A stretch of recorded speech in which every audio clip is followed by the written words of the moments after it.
qu'Anjouan voulait se réattacher à la France. Et sous la, enfin, il y avait une bannière plutôt enfin, un drapeau français, un drapeau anjouanais côte à côte, et ceci en présence du ministre de l'Union des Comores, ministre des Affaires étrangères. Est-ce que cela veut dire que le séparatisme en Anjouan, contrairement à ce que certains disent, est toujours aussi virulent, et que certains manipulateurs vicieux continuent de manipuler de l'extérieur le mouvement séparatiste anjouanais?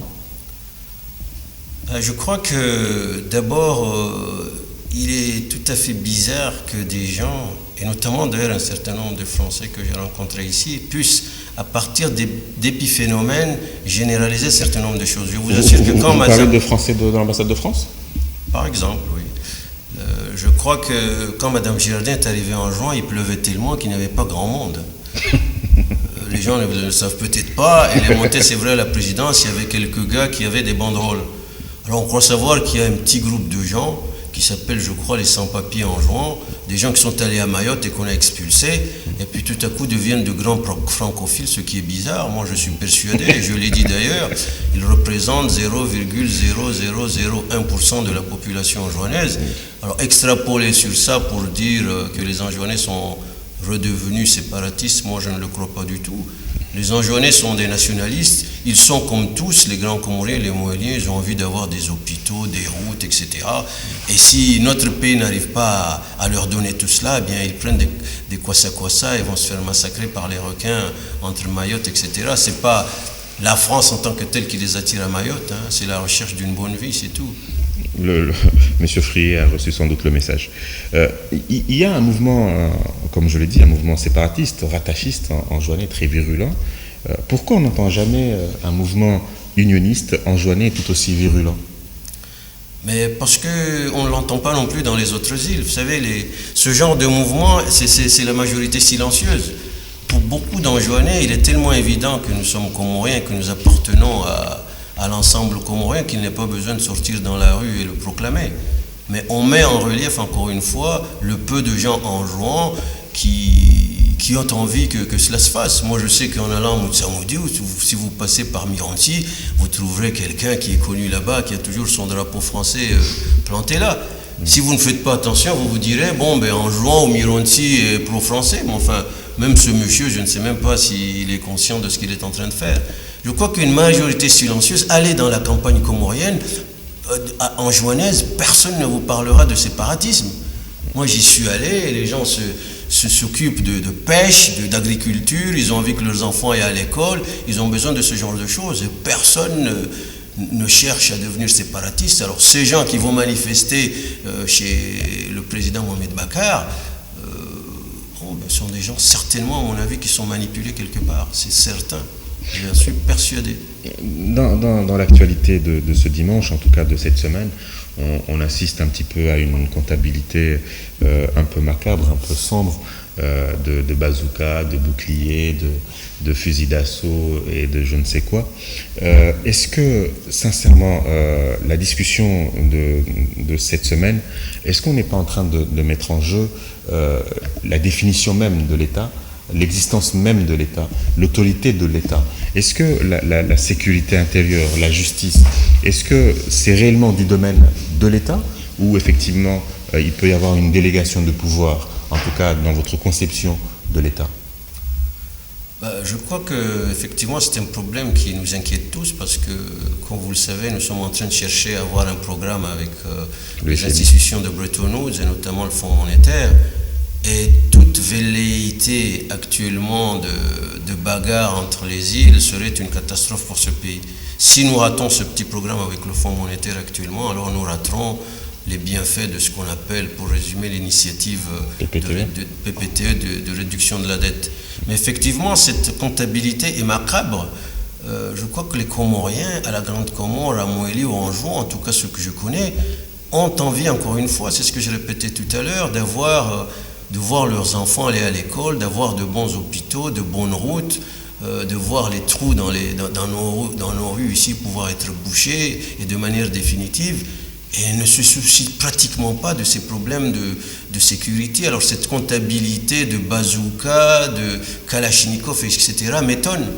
Et moi j'aimerais qu'un jour, à Diabal TV, vous ayez ici les 4 présidents et puis vous leur posez des problèmes sur comment ils veulent développer le pays. Quelles sont leurs idées dans cette affaire sur la pêche, l'agriculture, l'éducation, etc. Et qu'on cesse de parler uniquement de problèmes de sécurité dans ce pays. Parce que ceux qui veulent avoir ces armes, ils veulent en faire quoi exactement? Il faudrait pouvoir leur poser la question. Et quand vous avez discuté avec le chef de l'exécutif anjouanais et celui de Moélie, quelles impressions ces 2 hommes vous ont-ils donné? Ce sont des gens, surtout M. Mohamed Bakar, que je connais bien. J'avoue que je n'ai pas eu l'occasion de discuter très longtemps avec M. Mohamed Bakar parce que je n'avais pas pu le rencontrer en juin. J'ai discuté assez longuement avec Fazul. J'ai discuté avec Elbak aussi. J'avoue que, encore une fois, moi, à chaque fois, j'essaie de les ramener à des problèmes de développement. C'est pour ça qu'à chaque fois que je rencontre des présidents, on me dit peut-être que je leur fais des interrogatoires. Parce qu'effectivement, je les interroge sur ce qui intéresse, à mon avis, les Comoriens. Et les Comoriens ne s'intéressent pas aux armes. Moi, quand je me balade à Moroni, la nuit, j'ai pas tellement peur. À Lagos, je comprendrais que les gens aient besoin de Kalachnikov, etc. Ici, moi, je peux aller de l'hôtel Le Moroni jusqu'au port sans avoir peur que quelqu'un m'attaque. Et si quelqu'un m'attaque, ce sera certainement pour me piquer mon portefeuille, mais pas pour me mettre une balle dans la tête. Mais le rapport politique-économie, c'est toujours le serpent qui se mord la queue. Est-ce qu'il faut une bonne économie pour faire de la bonne politique, ou il faut de la bonne politique pour faire de la bonne économie? Il faut certainement les deux, mais enfin, il ne faut pas confondre la bonne politique avec, encore une fois, l'armement à outrance de ces petites îles. Enfin, nous sommes combien ici? Moi, je suis d'avis que les Comores ont besoin d'une armée nationale de développement d'ailleurs, qui puisse garantir plus ou moins nos frontières. Encore que si un grand monsieur venait ici nous attaquer, je ne suis pas sûr qu'on serait capable de nous défendre. On aurait besoin d'une aide extérieure, mais il faut avoir ça parce que nous sommes un État souverain. Et puis à l'intérieur, bien entendu, il faut une certaine sécurité.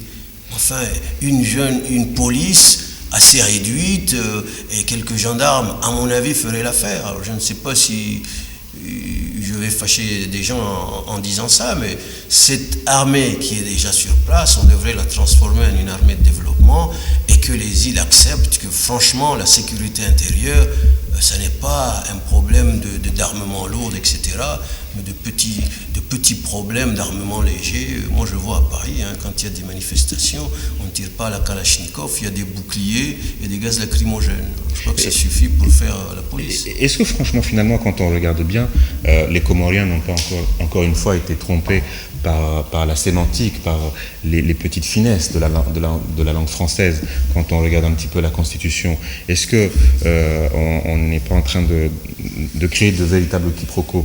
On parle de présidents qui ne sont que de simples gouverneurs, de simples chefs de canton. On parle de sécurité intérieure alors que la sécurité, ça veut dire qu'elle est globale, ça veut dire qu'elle est nationale.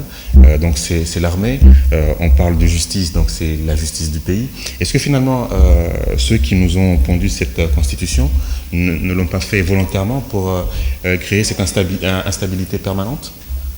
Je crois que quand on lit effectivement la Constitution, manifestement, peut-être pas tous, mais certains avaient à l'idée qu'il fallait nous diviser pour peut-être que l'on ne parle pas d'autre chose qui fâche ailleurs, notamment peut-être le problème de Mayotte, parce que cette Constitution est tellement lourde. Enfin, moi je suis comorien et je ne comprends pas qu'il faille avoir un président en jouant à Moélie, à la Grande Comore, plus le président Sambi, un seul suffisait. Mais mon professeur de droit que j'ai rencontré ici, qui vient souvent ici, M. de Gaudusson, et qui aide beaucoup la Cour constitutionnelle, m'expliquait que c'était de la sémantique d'avoir appelé ces gens présidents. Je lui disais que ce n'est pas de la sémantique. Et je lui rappelais que la sémantique a fait qu'un jour ici, on a accepté que M. Stasi parle de consultation des populations. Nous étions quelques-uns au Passoko qui avions refusé ça. On ne nous a pas écoutés, on nous a dit c'est pas grave, après tous les peuples, etc. C'était de la sémantique dangereuse. Parce que de là, on est passé au décompte île par île et on a fini par perdre Mayotte. Donc il faut faire très attention au vocabulaire. Et moi, je suis d'avis qu'il aurait fallu certainement ne pas appeler les chefs des exécutifs des îles des présidents. D'accord. on va rentrer dans l'administration, vous l'avez dit tout à l'heure, l'administration est agonisante, elle est malade sans doute de son incompétence, de son manque de formation, même si effectivement il y a certaines exceptions, parce qu'il y a des hommes et des femmes de valeur, de qualité, mais cette administration constitue quand même l'un des facteurs importants du sous-développement dans notre pays. Quelles sont les mesures que vous, en tant qu'expert de la Banque mondiale, en tant qu'expert aussi de la Banque africaine de développement, en tant que scientifique, tout simplement, qu'est-ce que vous pouvez préconiser pour maintenant, pour le moyen terme et pour le long terme dans l'administration de notre pays? Je crois que ce qu'il faut que les gens sachent, c'est que ce problème avait déjà été abordé dans ce pays. Et nous y avions travaillé avec le Fonds monétaire, avec la Banque mondiale. On avait ici parlé de cadre organique, on avait parlé de réduction d'effectifs dans la fonction publique, on avait privilégié la qualité plutôt que la quantité. Et puis ça a disparu. Et actuellement, d'ailleurs, on est en train de recommencer. On nous reparle de cadre organique, on va embaucher les gens selon des critères. La technique, elle existe et elle est connue, si vous voulez. Faire des cadres, faire passer des concours, faire avancer les gens au mérite, on sait comment on fait ça. Mais ce qui manque ici, si vous voulez, c'est une autorité qui s'impose aux fonctionnaires qui ne travaillent pas, aux fonctionnaires qui sont payés et qui ne veulent pas faire leur travail. Mais justement, à propos de ce cadre organique, on reprochait aux institutions de Bretton Woods, notamment à la Banque mondiale, de n'avoir pas suffisamment assisté, en tout cas de n'avoir pas suffisamment accompagné les Comores dans cette politique très dure, très brute de réduction de la masse salariale et effectivement de licenciement. C'est certain que la Banque mondiale aurait dû faire beaucoup plus. Il faut savoir que la Banque mondiale s'est trompée très souvent. Au départ, la Banque mondiale, qui suivait un peu trop le Fonds monétaire dans cette affaire, réduisait plutôt les effectifs et ne faisait pas attention au problème de la qualité. Ils ont fini par comprendre que si on fait ça, et ça s'est passé en Afrique, on perdait les meilleurs fonctionnaires. Parce qu'ils avaient mis en place un certain nombre d'avantages pour les gens qui voulaient partir de la fonction publique pour laisser la place aux jeunes. Alors on perdait de bons fonctionnaires, et puis ça coûtait très cher. Mais la Banque mondiale, je suis entièrement d'accord, elle a dû faire beaucoup plus pour accompagner cette réduction des effectifs, et j'espère que si on se lance dans un programme que celui-là, on ne recommencera pas les mêmes erreurs. Et qu'il faudrait effectivement, sur le plan social, que l'on sache comment accompagner ceux qui partent. Vous, aux côtés du président Sambi, cela peut constituer une garantie notable par rapport au dialogue qui s'annonce. Au dialogue qui s'annonce avec les institutions, peut-être certainement. Moi, j'ai la chance de connaître un certain nombre de ces gens. Je connais leurs méthodes, j'ai travaillé avec eux. Monsieur Pierre van den Bogart, j'ai travaillé ensemble avec lui à Bangui et dans des tas de pays en Afrique. On était pratiquement à côté des mêmes bureaux au Fonds monétaire. Je connais les méthodes, je sais ce qu'ils cherchent. Et comme je l'ai répété en Vouni, les programmes du Fonds monétaire sont d'une simplicité maladive. Vous avez des recettes, et à partir de ces recettes, quelles sont les dépenses que vous pouvez mettre en face? C'est ça un programme du Fonds monétaire. Évidemment, il y a une technique à côté. Il faut savoir faire un budget, un tableau des opérations monétaires et une balance des paiements. Mais ça, les techniciens sont payés pour ça. Mais la philosophie, c'est celle-là. Si vous n'avez pas assez d'argent, vous ne pouvez pas embaucher des gens pour ne pas les payer. Et d'après ce que vous avez vu, vous croyez que nous savons faire un budget ou pas? Je ne crois pas Moi, je suis persuadé que les gens pourraient savoir faire un budget. Le problème, c'est que les budgets dans des pays comme les nôtres ne sont pas des budgets dans la mesure où on passe son temps à ne parler que des salaires. Si vous voulez. Ce qui reste un peu pour faire de l'investissement est quasiment exsangue. Mais ce qu'il faut savoir, c'est que, et c'est ça qui est intéressant, les bailleurs de fonds sont prêts à nous accompagner au niveau des investissements. Si on met de l'ordre dans notre budget de fonctionnement. Ce que les bailleurs de fonds n'aiment pas, c'est justement payer des salaires, payer des dépenses de fonctionnement. Mais ils sont prêts à nous financer des dépenses d'investissement. Alors mettons de l'ordre dans notre fonction publique. Mais encore une fois, il faut demander aussi à la Banque mondiale de nous aider dans cette affaire. Il ne s'agit pas à chaque fois que la Banque mondiale ou la BAD viennent ici de nous dire qu'il faut réduire le nombre de fonctionnaires. Ça, on sait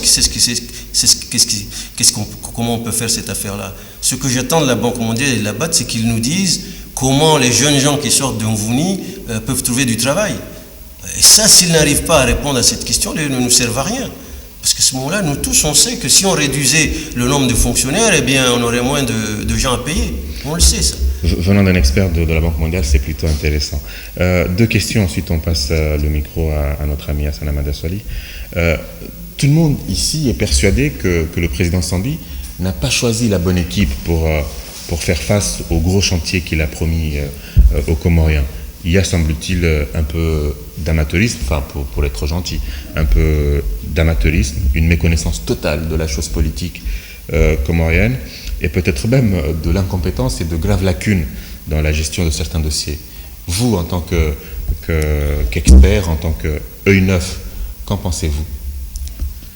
Je crois d'abord, pour dédouaner un peu le président Sambi, il n'a pas choisi. Non seulement il n'a pas choisi, mais il faut rappeler que les anciens régimes qui étaient censés connaître un peu les hommes ici faisaient à peu près les mêmes choses. Hein. On oublie très vite, mais du temps d'Ahmed Abdallah, d'Ali Swali, d'Azali et autres, on trouvait des gens qui n'étaient pas à leur place dans la fonction publique. Donc ce n'est pas quelque chose de nouveau. Le président Sambi a peut-être l'excuse de n'avoir jamais été dans l'administration, de ne pas connaître les hommes. Mais encore une fois, il n'a que 4 ans. Il vient de passer 6 mois au pouvoir et je crois qu'il a eu le temps de regarder, de comprendre. Et moi, je reste persuadé que très vite, certainement, des décisions seront prises pour que ceux qui ne sont pas à leur place, c'est-à-dire ceux qui ne travaillent pas ou ceux qui sont incompétents, puissent laisser la place à d'autres. Encore une fois, dans le propre camp de ceux qui ont gagné, je crois que c'est de bonne guerre. Hein. Ceux qui ont gagné les élections peuvent très bien mettre leurs camarades dans un certain nombre de positions, surtout les positions quasi politiques. Mais qu'on choisisse dans son propre camp les gens qui sont capables de faire du travail. Moi, je souhaite aussi qu'on choisisse aussi des gens dans les autres camps. Mais enfin, même s'ils ne prenaient que dans leur propre camp, je crois qu'il faut faire des choix. Et les choix, c'est la compétence, c'est l'assiduité, c'est le travail, c'est l'abnégation, c'est toutes ces choses-là. Est-ce que vous êtes en train de dire qu'il y a un bon copinage et un bon clientélisme? Très certainement, je crois que c'est inévitable, si vous voulez. Je crois que quand on gagne des élections, il est très difficile de dire aux gens qui vous ont soutenu, maintenant, moi, je vais aller prendre ceux qui n'ont pas gagné. Son en face. Ça n'existe nulle part, ni en France, ni en Afrique, etc. Et c'était tout à fait normal qu'un nouveau régime puisse utiliser les gens qui les ont aidés à prendre le pouvoir. Maintenant, il s'agit de prendre la mesure de ce que l'on est en train de faire. Ces gens ont été élus, non pas pour donner des postes à leurs camarades, mais pour développer le pays. Et s'ils constatent que les gens qu'ils ont choisis ne font pas l'affaire, et ce n'est pas le cas de tout le monde, mais c'est le cas de beaucoup, alors il faut savoir les changer. C'est un courage politique que les Comoriens seront gré au président Sambi s'il le fait rapidement. Et comment on combine le copinage et le clientélisme face à ce que vous appelez l'ODS, l'organisation, la discipline et la sanction? Ce sont des choses qui ne se marient pas du tout d'ailleurs. Et moi je suis persuadé, et c'est pour ça que je le répète, il faut que les autorités au plus haut niveau obligent les gens à s'organiser. Il faut que les autorités au plus haut niveau obligent les gens à être disciplinés. Discipliné, ça veut dire que si tu es un haut fonctionnaire, tu dois être à l'heure au travail, tu dois aller aux réunions, tu dois en revenant de mission aller rendre des comptes, et tu ne dois pas privilégier ton propre intérêt. Mais surtout, et c'est ça qui manque surtout dans nos pays, et c'est ce qui se faisait avant d'ailleurs, il faut que l'on sanctionne les gens qui ne font pas leur travail. Même si le village doit descendre pour vous dire, notre fils, vous ne pouvez pas l'enlever, il faut avoir le courage de leur expliquer que l'intérêt supérieur de la nation passe avant l'intérêt supérieur d'un village, d'un quartier ou d'une région. Les politiciens vous diront que c'est facile. Eux, ils font de la politique, vous faites de l'économie. Tout à fait, je crois qu'on me le répète souvent. D'ailleurs, j'ai entendu même des conseillers me dire, vous êtes très loin, vous ne comprenez pas ce qui se passe dans ce pays. Ce qui est faux d'ailleurs. Vous savez, moi je connais beaucoup de conseillers qui ne vont pas dans les villages où je vais quand je viens ici. Mais bon, passé cette remarque, je dirais que le président Sambi, justement, est un homme nouveau. C'est pour ça que je crois que cet immense consensus a pu se faire autour de sa candidature et de son élection. C'est un homme nouveau, mais il n'a pas beaucoup de temps, et je crois que les gens s'attendent à ce qu'il ne fasse pas les choses comme les politiciens, entre guillemets, des anciens régimes le faisaient. Donc je crois qu'il doit pouvoir être capable de faire ce que je dis là. Et d'ailleurs, il me semble qu'il l'a dit, moi je n'étais pas ici, Il disait qu'il n'a pas de camp, il n'a pas de parti, il va prendre les gens les plus compétents. Alors, il faut le faire et très rapidement parce que le temps presse et nous n'avons pas le temps d'attendre. Les Comores n'ont pas le temps d'attendre. D'accord. Nous allons passer le micro à notre ami Hassan Hamadou Swali, conseiller juridique au ministère de la Production, pour poser sa question. Monsieur Hassan Hamadou. Merci Mohamed et bonsoir. Bonsoir. Je crois que d'abord c'est apprécier le parcours dont on nous a dit, on a souvent entendu parler de vous, et vous féliciter pour l'image que vous avez laissée dans les différents postes que vous avez eu à occuper, ce qui prouve encore qu'il y a des Comoriens capables de pouvoir changer ce pays. Vous n'êtes ni le premier ni le dernier, je suis sûr, mais du fait qu'on est avec vous, c'est de vous féliciter et vous remercier. Moi, ma question va revenir, il y a beaucoup à poser, mais on ne nous a pas donné la chance de pouvoir poser plus de questions. Moi, je reviens à la crise séparatiste d'Anjouan. Depuis 1975, le pays est malade, mais je dirais que depuis 1997, le pays agonise, au point où même les plus nationalistes commencent à devenir des séparatistes. Nous savons tous que ça a commencé en Anjouan, spécifiquement à Moutsamoudou. Il y a beaucoup plus d'Anjouanais à Mouéli, il y a plus d'Anjouanais à Mayotte, il y a plus d'Anjouanais en Grande Comore. On ne fait que dire que Mohamed Bakar fait ce qu'il veut en Anjouan. Je sais qu'en Anjouan, ça ne baigne pas, même si on a tendance à le voir à la télé que ça baigne. Moi, j'y étais en Anjouan plusieurs fois, je vais là-bas 3 fois l'année. Je fais le tour d'Anjouan, je sais que ça ne me baigne pas en Anjouan. Il y a des gens qui souffrent plus, la preuve en est qu'ils viennent plus ici que de rester en Anjouan. Mais le problème qui me pose, ce n'est pas par rapport à Mohamed Bakar, mais par rapport aux autres Anjouanais qui sont à Mouéli, qui sont en Grande Comore, qui sont en France, qui sont à Mayotte. Ils ne disent jamais rien. Différents régimes qui sont passés par là, on a eu des Anjouanais à occuper des grands postes ici pour le développement du pays. C'est des gens qui ont peur, qui ont du mal à critiquer Mohamed Bakar, qui ont du mal à proposer quelque chose à l'encontre de ce séparatisme. La question que je me pose, ne serait-il pas nécessaire à ce que les Anjouanais travaillent en parallèle pour le développement non seulement du pays, mais se réunir tous en joie et de savoir où en sommes-nous, qu'est-ce qu'il faut faire avant que la goutte ne déborde pas la vase.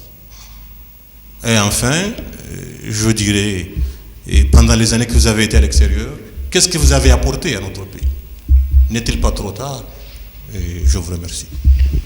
Monsieur Hassan Hamadou, vous avez posé 2 questions. Donc, monsieur Ali Bourad est en droit de choisir l'une ou l'autre des questions. Ah bon? Je suis prêt à répondre aux 2, cela ne me gêne pas. Allez-y. Encore une fois, je suis persuadé que le problème du séparatisme est mal posé à la Grande Comore vis-à-vis des Anjouanais. Moi, je n'ai jamais vu non plus dans les autres îles des gens faire des grandes manifestations unionistes, en fait, ou alors je me suis trompé. Où est-ce que cela s'est passé à la Grande Comore ou à Mouéli? Je ne me souviens pas de cela. Et deuxième chose, il ne faut pas encore une fois personnaliser cette histoire sur Mohamed Bakar. Je crois qu'il y a un système en jouant qui est ce qu'il est. M. Mohamed Bakar est le président de l'île, mais il y a beaucoup de gens que je connais en jouant qui sont tout à fait opposés au séparatisme. Je suis persuadé que c'est la majorité et qui le disent. Moi, je suis venu ici à Jabal TV maintenant, mais j'ai participé il y a 2 heures de temps à une réunion d'Anjouanais où on disait exactement ce que je dis là. Évidemment, ils ne sortent pas dans la rue parce qu'ils pourraient être efficaces. Il vaut mieux peut-être faire un certain nombre de choses de manière assez souterraine pour être efficace. Mais ces gens-là se battent pour être ensemble dans l'ensemble comorien, mais pour être ensemble, pour que tout le monde puisse avoir gain de cause dans cette affaire. Je peux vous assurer qu'on semble attendre toujours des Anjouanais une expression unioniste que l'on n'attend pas des autres. Moi, je suis allé à Mouéli. Bon, c'est vrai qu'il y a des tas d'Anjouanais à Mouéli. Un tiers de la population moélienne est peut-être anjouanaise. Mais bon, pourquoi ces gens-là se mettraient à crier « Vive l'Union » ? Ils vivent tout à fait en symbiose avec les autres à Mouéli. Ils n'ont pas de problème particulier. Mais encore une fois, il faut combattre le séparatisme tous ensemble, grands comoriens, anjouanais et moéliens. Et d'ailleurs, c'est la meilleure manière de se battre. Ce qui faisait ce qui faisait que dans ce pays on s'entendait, on avait une île, etc. C'était justement que on oublie à chaque fois de dire Anjouanais, etc. Moi, je suis un Anjouanais, mes meilleurs amis sont de cette île. Et ça ne m'est posé aucun problème et ils se reconnaîtront. J'avais moins de copains en Anjouan qu'ici. On a perdu aussi un certain nombre de choses et de repères. Le lycée qui était là, qui était un collège dans le temps, c'était un brassage extraordinaire d'Anjouanais, de Grands Comoriens, de Moéliens, etc. Tout ça a été perdu. Vous allez même en jouant, ce que vous dites là, se reproduire au niveau de l'île. Aujourd'hui, je connais des jeunes de Domoni qui font leur classe à Domoni, qui prennent l'avion et qui vont à Tunis. Ils n'ont jamais mis leur pied à Moutsamoudou. C'est ce qui passe d'ailleurs à Mayotte maintenant. On a une génération de Mahorais qui n'ont jamais été Comoriens. Mais je vous assure, ces gens-là, est-ce qu'ils sont séparatistes domoniens? Parce que quand vous leur parlez de Mutsamudien, eh bien, c'est une entité vague. Les autorités de ce pays doivent pouvoir développer des mécanismes qui font que les gens brassent leurs origines, brassent la manière de vivre ensemble, etc. Et c'est de cette manière-là que l'on pourra résoudre ces problèmes. Ce n'est pas par des appels à des Anjouanais qui doivent se réunir quelque part pour crier « nous sommes des unionistes ». Les Anjouanais, dans leur grande majorité, le sont. Et je pense que moi, si je suis noir, je n'ai pas envie d'aller dans la rue pour proclamer que je suis noir. Si ça ne se voit pas, c'est un peu dommage. Ce qu'il faut, c'est une politique d'unité dans ce pays. Et moi, j'espère, et c'était le grand espoir, et je crois qu'il n'est pas trop tard, que Sambi pourra nous apporter cette affaire-là. Parce que la manière dont il a été élu ici a été tellement fantastique, toutes les îles s'y sont mises pour l'emmener au pouvoir. Et je crois qu'il faudrait bâtir sur ce consensus pour aller vers un peu plus d'unité, vers un peu plus d'union. Et je crois que ce qui se passe depuis 2 jours ici est un peu inquiétant. Cette comptabilité, encore une fois, des armes risque d'être utilisée par avoir gain de cause dans cette affaire. Je peux vous assurer qu'on semble attendre toujours des Anjouanais une expression unioniste que l'on n'attend pas des autres. Moi, je suis allé à Moélie. Bon, c'est vrai qu'il y a des tas d'Anjouanais à Moélie. Un tiers de la population moélienne est peut-être anjouanaise. Mais bon, pourquoi ces gens-là se mettraient à crier « Vive l'Union » ? Ils vivent tout à fait en symbiose avec les autres à Moélie. Ils n'ont pas de problème particulier. Mais encore une fois, il faut combattre le séparatisme tous ensemble. Grands Comoriens, Anjouanais et Moéliens. Et d'ailleurs, c'est la meilleure manière de se battre. Ce qui faisait ce qui faisait que dans ce pays on s'entendait, on avait une île, etc., c'était justement qu'on oubliait à chaque fois de dire Anjouanais, etc. Moi, je suis un Anjouanais, mes meilleurs amis sont de cette île. Et ça ne m'est posé aucun problème et ils se reconnaîtront. J'avais moins de copains en Anjouan qu'ici. On a perdu aussi un certain nombre de choses et de repères. Le lycée qui était là, qui était un collège dans le temps, c'était un brassage extraordinaire d'Anjouanais, de Grands Comoriens, de Moéliens, etc. Tout ça a été perdu. Vous allez même en jouant, ce que vous dites là, se reproduire au niveau de l'île. Aujourd'hui, je connais des jeunes de Domoni qui font leur classe à Domoni, qui prennent l'avion et qui vont à Tunis. Ils n'ont jamais mis leur pied à Moutsamoudou. C'est ce qui passe d'ailleurs à Mayotte maintenant. On a une génération de Mahorais qui n'ont jamais été Comoriens. Mais je vous assure, ces gens-là, est-ce qu'ils sont séparatistes domoniens? Parce que quand vous leur parlez de Mutsamudien, eh bien, c'est une entité vague. Les autorités de ce pays doivent pouvoir développer des mécanismes qui font que les gens brassent leurs origines, brassent la manière de vivre ensemble, etc. Et c'est de cette manière-là que l'on pourra résoudre ces problèmes. Ce n'est pas par des appels à des Anjouanais qui doivent se réunir quelque part pour crier « nous sommes des unionistes ». Les Anjouanais, dans leur grande majorité, le sont. Et je pense que moi, si je suis noir, je n'ai pas envie d'aller dans la rue pour proclamer que je suis noir. Si ça ne se voit pas, c'est un peu dommage. Ce qu'il faut, c'est une politique d'unité dans ce pays.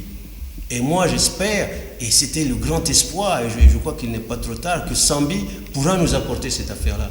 Parce que la manière dont il a été élu ici a été tellement fantastique, toutes les îles s'y sont mises pour l'emmener au pouvoir. Et je crois qu'il faudrait bâtir sur ce consensus pour aller vers un peu plus d'unité, vers un peu plus d'union. Et je crois que ce qui se passe depuis 2 jours ici est un peu inquiétant. Cette comptabilité, encore une fois, des armes risque d'être utilisée par des séparatistes, certainement, et dans les 3 îles, pour nous séparer, encore une fois, ce qui serait dommage. Alors que si nous parlons de développement, vous verrez très vite que les mêmes problèmes de développement se posent à Anjouan, se posent à Moélie et se posent à la Grande Comore. Alors effectivement, à Anjouan, nous sommes trop nombreux en termes de densité. Nos terrains sont ravagés par l'érosion et nous avons tendance à aller ailleurs. aller à Mayotte, aller en Jouan, la Grande Comore et à Moélie. Mais est-ce un mal? Je ne crois pas. Je crois que nous prenons la place de personne. Mais effectivement, il faut faire très attention à faire en sorte que certains qui peuvent pousser au séparatisme en Jouan n'apparaissent pas comme les porte-drapeaux de toute une population qui est, à mon avis, très unioniste. La deuxième question de M. Sanamada, c'est qu'avez-vous apporté au pays en tant qu'expert de la Banque mondiale et du Fonds monétaire, et peut-être même de la BAD? Je crois que ce que j'ai pu apporter à ce pays en tant qu'expert, c'est ce que apportent toujours les experts, c'est-à-dire des conseils. Il faut savoir quand même que j'ai représenté ce pays à la Banque mondiale pendant 8 ans, en tant qu'administrateur suppléant, administrateur, et je représentais pas seulement les Comores, mais 24 pays francophones. Et bon, ce n'est pas pour me vanter, mais j'ai cru comprendre que les 8 ans que j'ai passé à la Banque mondiale au conseil d'administration, les gens avaient l'impression que quand même j'avais une voix. C'est pas facile quand on représente au niveau du conseil d'administration de la Banque mondiale 0,003% du quota de tenir tête à des Américains. J'arrivais modestement à le faire et à proposer un certain nombre de choses. Et tous les ministres africains et comoriens vous diront que toutes les semaines, je leur envoyais des documents, je leur expliquais quelle était la politique du tourisme, j'étais ouvert au dialogue avec eux, je leur donnais des conseils. Et je ne sais pas qu'est-ce qu'un expert peut apporter de plus. Et encore une fois, j'étais même prêt, comme l'a rappelé mon intervieweur ce soir, à venir apporter ma pierre à l'édifice ici, en venant ici, en acceptant d'être Premier ministre. Vous savez pourquoi je n'ai pas accepté d'être Premier ministre de Taki? C'est très simple. Quand je suis arrivé ici, j'ai posé des conditions au président Taki. Il m'a dit, je veux que vous deveniez Premier ministre. J'ai dit, c'est peut-être pas une bonne idée, mais après tout, si vous voulez, pourquoi pas? Mais avant que je ne sois Premier ministre, je vais vous dire de faire 3 choses que je ferai quand je serai Premier ministre. Et ces 3 choses-là ne lui ont pas plu. Il m'a dit que c'est pas très politique. C'était lesquelles, ces 3 choses? Ces 3 choses-là, parlons d'une, si vous voulez. Ça consistait notamment à changer toute l'équipe qu'il avait au cabinet. Je considérais que c'était des freins énormes au travail qui se faisait dans ce pays. Et je disais, je ne peux pas travailler avec des gens comme ça. Vous savez, il m'avait fait revenir une deuxième fois ici, M. Taki, pour parler encore une fois de ces problèmes. Je suis resté 5 jours ici et pendant 4 jours, ces gens m'ont empêché de le voir. Et j'ai vu Taki le dernier jour, quand j'allais prendre l'avion, il m'a demandé, mais Ali Bourhan, vous êtes où? J'ai dit, je suis à Badjanani, on m'empêche de vous voir. Alors c'était avec ce genre de gens que je ne pouvais pas travailler. Et moi, je suis peut-être un peu brutal, mais je lui dis, ici, et c'est un peu ce que je dis aujourd'hui, les gens qui ne sont pas à leur place, eh bien, il faut les balayer. Il faut les enlever et il faut mettre d'autres gens qui n'ont pas que leurs intérêts propres, qui ont envie de travailler pour ce pays. Et il y en a beaucoup. Et aujourd'hui, nous avons la chance dans ce pays d'avoir des tas de jeunes qui ont fait des études qui peuvent être utilisées. On n'a pas besoin d'assistants techniques dans ce pays. Beaucoup de jeunes sont formés et je vous assure qu'on peut travailler avec eux si vous leur donnez un peu de considération et si vous montrez au plus haut niveau que vous faites de la bonne gouvernance et que vous voulez développer ce pays. Vous avez dit au président Taki que vous vouliez changer l'ensemble de son cabinet. Et je suppose que cette condition est toujours valable avec le président Sambi ou vous l'avez vous avez passé outre? Avec le président Sambi, il ne m'a pas demandé d'abord d'être Premier ministre parce que ce poste n'existe pas. Je crois qu'il y a des vice-présidents actuellement. Je crois que je n'ai pas tellement envie, et on me reproche cela d'ailleurs. Si on me le proposait, on ne me l'a pas proposé, de devenir ni ministre ni directeur ici, parce que j'ai envie de garder cette faculté que j'ai de critiquer ce que je vois, et c'est ce que je fais ce soir sur Jabal TV. Je crois que je parle assez librement. Si j'étais ministre, alors je serais solidaire de mon collègue de l'éducation, et si je vois que le ministre de l'éducation fait des mauvaises choses, je n'aurais pas envie de le dire parce que la solidarité gouvernementale veut qu'on se soutienne, etc. Mais là, je suis conseiller sur un certain nombre de choses, et si je vois que les choses ne marchent pas, eh bien, je vais le dire au cabinet, je vais le dire au secrétaire général du gouvernement, je fais passer le message à des vice-présidents, etc. Et j'espère que cela aura un impact. Alors le cabinet du président, comme tous les cabinets de présidents africains d'ailleurs, ont des problèmes. Ils ont des problèmes d'organisation, ils ont des problèmes de discipline, et je crois que là-bas aussi, ils ont besoin de ces thèmes que je développe. Une autre question avant de reprendre le fil de l'entretien. Vous avez parlé tout à l'heure vous avez dit tout à l'heure que nous n'avions pas besoin d'experts. C'est assez marrant parce que la France vient de nous donner, de faire un don de 44 milliards. Et lors d'une conférence de presse, Jabal Télévision avait posé la question de savoir si la France ne prenait pas par la main gauche ce qu'elle prenait par la main droite, avec 16 conseillers qui devront arriver et qui seront payés par les 44 milliards. Est-ce que vous pourriez dire à nos amis français que franchement on n'en a pas besoin ou pas? Je ne le dirai pas parce que je laisse le soin aux autorités de juger. Je crois que un certain nombre de gens ici, y compris peut-être à la présidence, ont besoin parce qu'ils ont